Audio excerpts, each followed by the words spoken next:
जय हिंद मित्रांनो, आपल्या यूट्यूब चॅनलवर मी सर्वांचं मनापासून स्वागत करत आहे। आजच्या या व्हिडिओच्या माध्यमातून आपण शिक्षक भरतीच्या संदर्भामध्ये एक महत्त्वाची अपडेट आलेली आहे, ती अपडेट या व्हिडिओच्या माध्यमातून जाणून घेणार आहोत। 2022 सालापासून चालू असलेली जी काही शिक्षक भरती आहे त्याचा पहिला राऊंड, दुसरा राऊंड झालेला आहे आणि त्यामध्ये ज्या 10% जागा रिझर्व्ह ठेवण्यात आल्या होत्या त्या संदर्भामध्ये शासनानं नवीन निर्णय जाहीर केलेला आहे।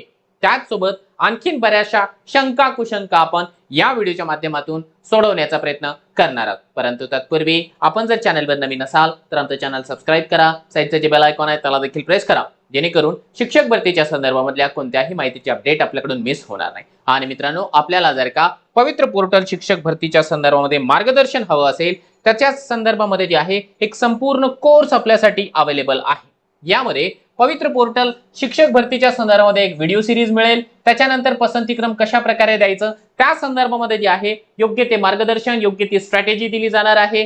तुम्हाला लाईव्ह सेशनच्या माध्यमातून तुमच्या प्रश्न उत्तरांना या ठिकाणी जे आहे वाचा फोडण्याची संधी मिळणार आहे। तुमचे डॉक्युमेंटच्या संदर्भातले प्रश्न, तुमचे क्वालिफिकेशनच्या संदर्भातले प्रश्न, तुमचे मीडियमचे प्रश्न काहीही असू द्या, प्रत्येक प्रश्नांची उत्तरं तुम्हाला या ठिकाणी मिळून जाणार आहे। चर्चा करण्यासाठी ग्रुप आहे, त्याच्यासोबतच जे आहे मित्रांनो तुम्हाला ज्या काही या ठिकाणी शासन निर्णय हवे असतात सगळे शासन निर्णय देखील तुम्हाला यामध्ये मिळून जाणार आहेत, जे की व्हॅलिड प्रूफ असेल आपल्यासाठी। काय करावं लागेल आपल्याला फक्त जे आहे मास्टर टीचर हे जे ऍप आहे डाउनलोड करायचं आहे आणि गायडन्स बॅच जॉईन करायची। लक्षात घ्या, शिक्षक भरतीचं सर्वोत्तम मार्गदर्शन जर कुठे असेल तर ते मास्टर टीचर प्लॅटफॉर्म वरती आहे, कारण आम्ही तुमच्या सोबत आहोत रजिस्ट्रेशन पासून जॉईनिंग पर्यंत। चला आता आपण जाऊया आपल्या मुख्य मुद्द्याकडे। बघा मित्रांनो, या ठिकाणी आपल्याला स्क्रीनवर दिसत असल्याप्रमाणे शालेय शिक्षण आणि क्रीडा विभागाच्या वतीने 26 मे रोजीचं एक पत्र दिसत आहे आणि हे पत्र जे आहे या ठिकाणी जे आहे शिक्षण आयुक्त महाराष्ट्र राज्य पुणे यांना दिलेलं आहे, यांना आदेशित करण्यात आलेलं आहे। आता विषय काय आहे तर याचा विषय जर बघितला, शिक्षक अभियोग्यता बुद्धिमत्ता चाचणी 2022 प्रथम टप्प्यातील 10% राखीव पदांच्या बाबत। आता ज्या जागा आपल्या सगळ्यांना माहिती, ज्यांना समजा थोडंसं माहिती नाहीये किंवा विसरले असतील त्यांच्याकरिता परत एकदा मी या ठिकाणी सांगण्याचा प्रयत्न करतो। बघा, ज्यावेळेस 2022च्या नंतर जाहिरात येत होती, जाहिरातीच्या अगोदर जे आहे या ठिकाणी बिंदू नामावलीच्या संदर्भामध्ये जे आहे शंका उपस्थित केल्या गेल्या, विधिमंडळामध्ये देखील प्रश्न गाजला आणि त्या कारणाने जे आहे तिची चौकशी वगैरे सगळ्या गोष्टी चालू असताना शासनाने निर्णय घेतला की 10% जागा पण राखीव ठेवूया। याला कदाचित जर का वेगळं काही आपल्याला प्रकरण समोर आलं या 10% जागांमधून जे आहे संबंधित प्रवर्गाला आपल्याला जागा देता येते। तसंच घडलं, 10% जागा रिझर्व्ह ठेवण्यात आल्या सर्व प्रवर्गाच्या, म्हणजे सर्व आस्थापनांच्या, सर्व माध्यमाच्या। आणि आता जे आहे त्याला बराच कालावधी लोटलेला आहे। पहिला राऊंड झाला, दुसरा राऊंड झालाय, त्याच्यानंतर आता परीक्षा झाली आहे।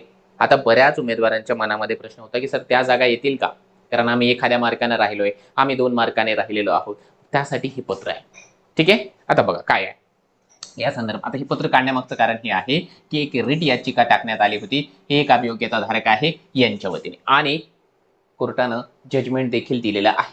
ठीक आहे, आता त्यांनी काय सांगितलंय बघा, शासन काय म्हणतोय की शिक्षक अभियोग्यता बुद्धिमत्ता चाचणी 22च्या आधारे करण्यात आलेल्या शिक्षक भरतीच्या पहिल्या टप्प्यामध्ये जिल्हा परिषदेच्या आस्थापनेवरील सर्व प्रवर्गांची 10% पदे राखीव ठेवण्यात आली होती।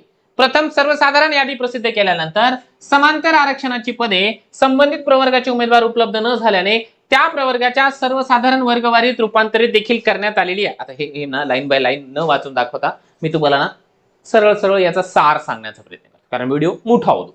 बघा, यामध्ये सांगितलं की 10% पदं या ठिकाणी जे आहे कपात केली, त्याच्यानंतर पहिला राऊंड लावला। पहिल्या राऊंड मध्ये जे समांतर आरक्षणाला न मिळालेले उमेदवार आहेत त्यांच्या जागा कन्वर्ट केल्या, मग त्या प्रवर्गाच्या जनरलला त्या जागा दिल्या, त्याच्यानंतर फेज 2 घेतला, फेज 2 चं हे कन्वर्जन केलं। या सगळ्या बाबी 17 भानगडी या ठिकाणी झाल्या। ठीक आहे, असं त्यांचं म्हणणं आहे। आता त्यांनी काय सांगितलेलं आहे की उपरोक्त प्रमाणे राखून ठेवण्यात आलेली पदे प्रतीक्षा यादीतील पात्र उमेदवारांमधून भरण्यावर शासनाने निवेदन प्राप्त झाले आहे।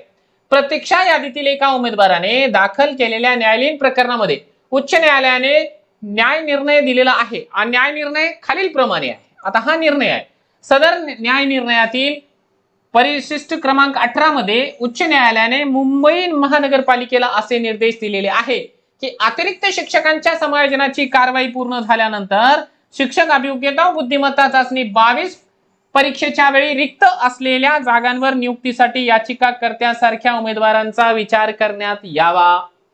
ठीक आहे, म्हणजे काय आहे, अगोदर समायोजन करा आणि आणखी जर का जागा शिल्लक राहिल्या तर मग हे जे याचिकाकर्ते उमेदवार आहे त्यांना सामावून घ्या किंवा त्यांचा विचार करा. मग आता जे आहे उच्च न्यायालयाने परिशिष्ट 20 मध्ये अशी अपेक्षा व्यक्त केली आहे की माजी सैनिक, प्रकल्पग्रस्त, भूकंपग्रस्तासाठी राखीव असलेल्या पदांच्या रूपांतरणाची कारवाई जर त्यात काही अन्य कायदेशीर अडचणी नसतील तर शासन करेल. काय सांगितलं की या जागा कन्वर्ट करा आणि या उमेदवारांना द्या जर पॉसिबल असेल तर.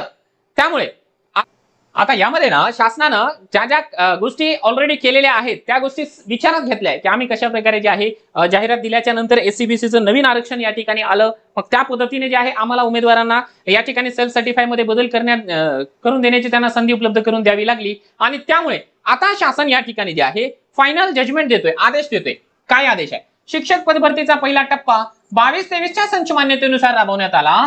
त्यामुळे दुसऱ्या टप्प्याच्या वेळी 24-25च्या संच मान्यता निर्गमित झाल्या असल्याने त्या विचारात घेणे भाग होते.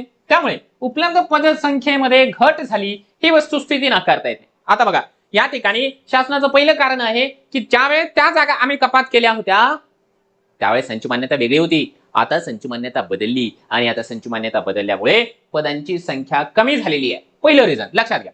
त्यानंतर दुसरं, शिक्षक पदभरतीच्या पहिल्या टप्प्याच्या वेळी एससीबीसी आरक्षण अस्तित्वात नव्हते आणि त्यामुळे जे आहे आम्ही 10% जागा या ठिकाणी रिझर्व्ह ठेवल्या होत्या.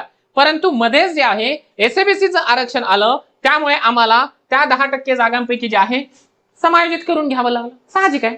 त्याच्यानंतर जे आहे 3 नंबरला सांगितलं माजी सैनिक प्रवर्गामधील जे 100% जागा रूपांतरित करण्याबाबत प्रस्तावित करण्यात आले होते. तथापि सामान्य प्रशासन विभागाच्या अधीनस्थ माजी सैनिक कल्याण विभागाने 10% पदे राखीव ठेवण्याचे सूचित केल्याने ती पदे रूपांतरित करता आली नाही. सन 2025च्या परीक्षेच्या आधारे केल्या जाणाऱ्या पदभरतीकरिता ही पदे उपलब्ध होणार आहेत. आता लक्षात घ्या माजी सैनिकांच्या जागा 100% कन्वर्ट होणं अपेक्षित होतं परंतु तसं झालं नाही. माजी सैनिक कल्याण विभाग जो आहे त्याने सांगितलं की सगळ्या जागा कन्वर्ट करता येणार नाही, तुम्हाला 10% तरी जागा ठेवायला लागेल. त्या 10% जागा 2025च्या शिक्षक भरतीमध्ये येणार आहे. लक्षात घ्या. म्हणून त्या जागा कमी झाल्या असं यांचं म्हणणं आहे. त्याच्यानंतर जे आहे या विभागाचा जो आहे 10/11/22 रोजीचा शासन निर्णय अशी तरतूद करण्यात आलेली आहे की एक टेट परीक्षा चालू असताना ज्यावेळेस दुसरी टेट परीक्षा होते त्या टेट परीक्षेमध्ये जे आहे मागच्या टेट परीक्षेचे गुण ग्राह्य धरल्या जाऊ शकत नाही. साहजिक आहे, मागच्या परीक्षेमध्ये वेगळे गुण होते, आता वेगळे गुण आहे. आता नव्याने परीक्षा झालेली आहे, त्याचा निकाल देखील लागलेला आहे आणि निकाल लागून 8 महिन्यांचा कालावधी संपून देखील गेलेला आहे. त्यामुळे 22 मधील प्रतीक्षेमध्ये असलेल्या उमेदवारांना सन 2026 मध्ये भरती करणे संयुक्तिक होणार नाही, तसे प्रत्यक्षामध्ये ते शक्य देखील होणार नाही. त्यामुळे सन 22 मधील गुणवत्तेनुसार पदभरती झालेली आहे. आता 25 नुसार 1/5/26 पासून पवित्र पोर्टलवर नव्याने जाहिराती येत आहे. सदर जाहिरातीसाठी टेट 25 परीक्षा दिलेले उमेदवार पात्र आहेत. आता त्यामुळे फायनल एक लाईन त्यांनी या ठिकाणी लिहून दिलेली आहे की उपरोक्त अडचणी विचारात घेऊन विषयांकी 10% पदे प्रतीक्षा यादीतील उमेदवारांमधून भरता येणे शक्य नसल्याने ती न भरण्याचा निर्णय शासन स्तरावर घेण्यात आला आहे. सदर निर्णय सर्व संबंधित नियुक्ती प्राधिकाऱ्यांच्या निदर्शनास आणून देण्यात यावी. हे शरद माकणे साहेबांचं पुत्र आहे. म्हणजे काय सांगितलंय आहे, सरळ सरळ त्या ज्या जागा होत्या ज्या जागांची आपल्याला प्रतीक्षा होती की या 10% जागा जर आल्या तर 10% जागा भरपूर होतात आणि तेवढ्या जागा जर आल्या तर जे प्रतीक्षा यादी तर नसते आपल्यामध्ये, परंतु प्रतीक्षा यादीचा दुसरा अर्थ असं समजून जायचं जे एखाद्या मार्काने राहिलेले, जे 2 मार्काने राहिलेले आहे त्या उमेदवारांचा फायदा झाला असता. परंतु अनफॉर्च्युनेटली तसं घडताना आपल्याला या ठिकाणी दिसत नाही. शासनाने पूर्णपणाने आता 2022ची जी भरती आहे ती बंद केलेली आहे असंच या पत्रावरून जाहीर होतं. हे तर 10% रिझर्व्ह जागांचा प्रश्न आहे. आता तुमच्या मनामध्ये आणखी एक प्रश्न निर्माण झालेला असणार आहे, कारण मला तुमचे प्रश्न ऑलरेडी माहिती असतात. सर ठीक आहे, हे तर ठीक आहे, परंतु जे रिक्त, अपात्र, गैरहजर असलेल्या उमेदवारांचा राऊंड आहे तो होईल का? बघा ज्या पद्धतीने शासन या गोष्टीला जे आहे थोडासा कानाडोळा करताना दिसतोय त्याच पद्धतीने रिक्त, अपात्र, गैरहजर जागांची देखील शाश्वती देणं थोडंसं मला कठीण वाटत आहे.